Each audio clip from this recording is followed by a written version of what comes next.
Hello everyone, welcome to my YouTube channel. इस video में हम करने वाले हैं क्लास 6 के बच्चों के लिए उनकी वर्कशीट नंबर 34। चलिए पढ़ते हैं। सबसे पहले आप सभी इस वर्कशीट में अपनी डिटेल्स लिखेंगे, उसके बाद ही अपनी इस वर्कशीट को स्टार्ट करेंगे। तो चलिए पढ़ते हैं। आज हम पढ़ने वाले साइंस की वर्कशीट, इसको आप 17 फरवरी को करोगे। गेटिंग टू नो प्लांट्स आपकी इस वर्कशीट का सब्जेक्ट है, मतलब उसका चैप्टर है आपके साइंस का, ठीक है। तो आज हम उसकी रिवीजन करेंगे। तो हमें पता है the pattern of veins of the leaf called venation. Two types of venations are found in leaves.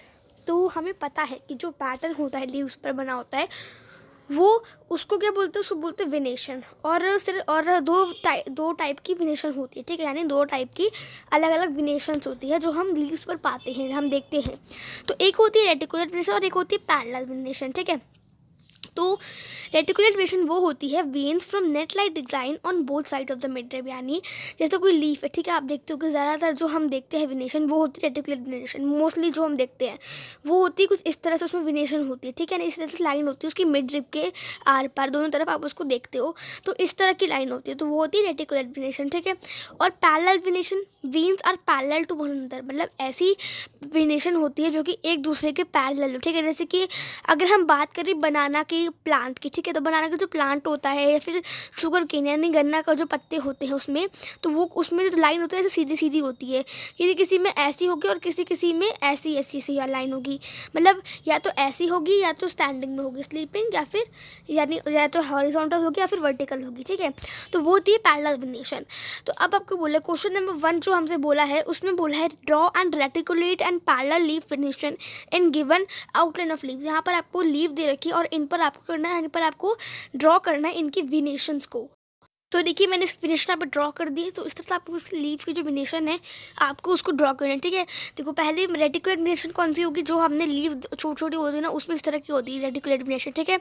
और जो बड़ी बड़ी लीव्स होती है ना, बड़ी बड़ी, उस पर आपको इस तरह की ऐसे स्टैंडिंग स्टैंडिंग दिखेगी, ठीक है। तो इस तरह से आपको उसमें वेनेशन ड्रॉ कर देनी है। चलिए क्वेश्चन नंबर 2 देखते हैं। इन क्वेश्चन नंबर 2 आपको बोला है state whether the following statements और एंड स्टेटमेंट्स आर ट्रू और फॉल्स। यहाँ पर कुछ स्टेटमेंट दे रखी है, ठीक है। आपको क्या करना है, इन स्टेटमेंट्स को आपको देखना है कि ट्रू कौन सी है और फॉल्स कौन सी है। तो पहली स्टेटमेंट पढ़ते हैं, चलिए करते हैं।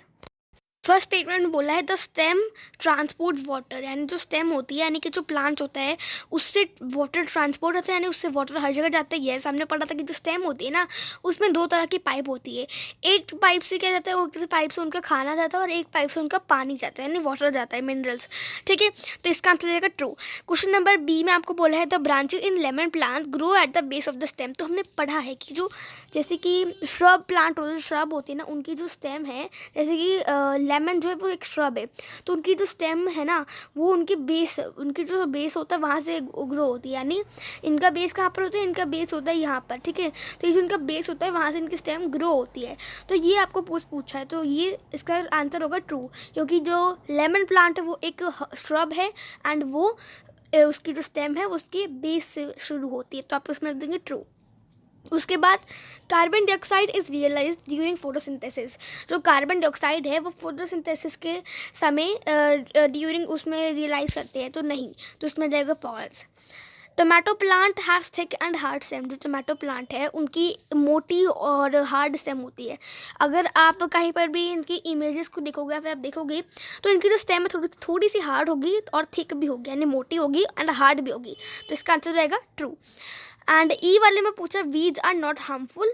सो आपसे पूछा है कि वीड्स आर नॉट हार्मफुल, तो इसका हो जाएगा फॉल्स, क्योंकि मतलब अधिकतर जो हमने वीड्स देखे हैं ना वो ज़्यादातर हार्मफुल होते हैं। अगर आप इसके बारे में कहीं पर भी सर्च करोगे, किसी से पूछोगे तो कहेंगे कि हाँ ज़्यादातर जो है वो पॉइजनस होता है, यानी हार्मफुल होते हैं। तो मैंने तो इसमें फॉल्स करा है, ठीक है, तो आप यही कर लीजिएगा। तो ये थे हमारा आंसर ट्रू फॉल्स का। तो आप इसको अपनी वर्कशीट में ध्यान से करेंगे। अगर आपको हमारा क्वेश्चन नंबर 2 आगे बढ़ते हैं। तो देखिए नेक्स्ट क्वेश्चन कौन सा हमारा नेक्स्ट क्वेश्चन है हमारा फिल इन द ब्लैंक्स, ठीक है। यहाँ पर आपको कुछ हिंट्स देखे, जब को ट्री दे रखा है इसमें आपको हिंट्स दे रखे जिसमें से आपको फिल करने हैं अपने फिल इन द ब्लैंक्स, ठीक है। तो इसको मैंने अपने वही नोट में ही करवा रखा है, तो चलिए करते हैं। The stem the dash holds the plant, ठीक है। तो मतलब जो प्लांट है उसको कौन होल्ड करके रखता है? स्टेम, ठीक है। क्योंकि कुछ कुछ प्लांट होते हैं जिसमें स्टेम नहीं होती है, तो इसीलिए जैसे क्रीपर्स, तो इसीलिए क्या होता है वो ज़मीन पर गिरते हैं, लेकिन अगर जब स्टेम रहेगी तो वो आराम से खड़े हो पाएंगे एक जगह, ठीक है। तो स्टेम आप लिख देंगे। उसके बाद B, most plant start their life cycle from dash. जो ज़्यादातर प्लांट्स है वो अपनी लाइफ साइकिल किससे स्टार्ट करते हैं? सीड से, यानी पहले वो एक सीड होते हैं, उसके बाद धीरे धीरे वो सीड ग्रो होता है एंड धीरे धीरे वो सीड एक प्लांट बन जाता है, ठीक है। तो धीरे धीरे मतलब ज़्यादातर जो मोस्ट ऑफ द प्लांट्स है वो ज़्यादातर सीड से ही ग्रो होते हैं, ठीक है। उसके बाद design made by veins in a leaf called the dash. जो डिज़ाइन होता है जैसे कि जो पत्ती है, ठीक है, उस पर जो अलग अलग तरह के डिज़ाइन होते हैं वो उनको हम क्या बोलते हैं? उनको हम बोलते हैं विनेशन। हमने अपनी पढ़ा भी था जब हम बुकशीट पढ़ रहे थे, तो शुरुआत में हम बता रहे थे कि इसको क्या बोलते हैं? विनेशन, ठीक है। D, plant with weak stem that can not stand up right are called dash. जो ऐसे प्लांट्स जिनकी जो स्टेम है वो बहुत वीक होती, कमज़ोर होती है, वो खड़े नहीं पाते, वो ज़मीन पर रेंगते हैं, उनको क्या बोलते हैं? उनको बोलते हैं क्रीपर्स, ठीक है।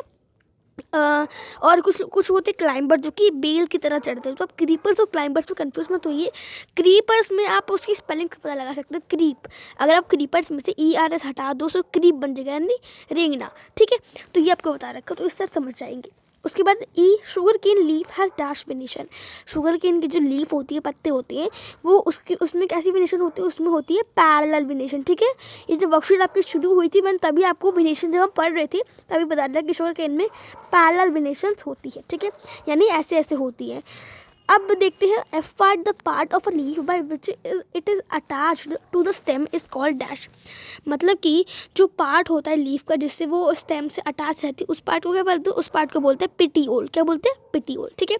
मैंने आपको पहले जब बहुत पहले कुछ महीने हो गए हैं तब मैंने आपके लिए इस चैप्टर की एक वीडियो बनाई थी। इस चैप्टर को मैंने आपको समझाया था कि इसमें कितने सारे कंसेप्ट थे।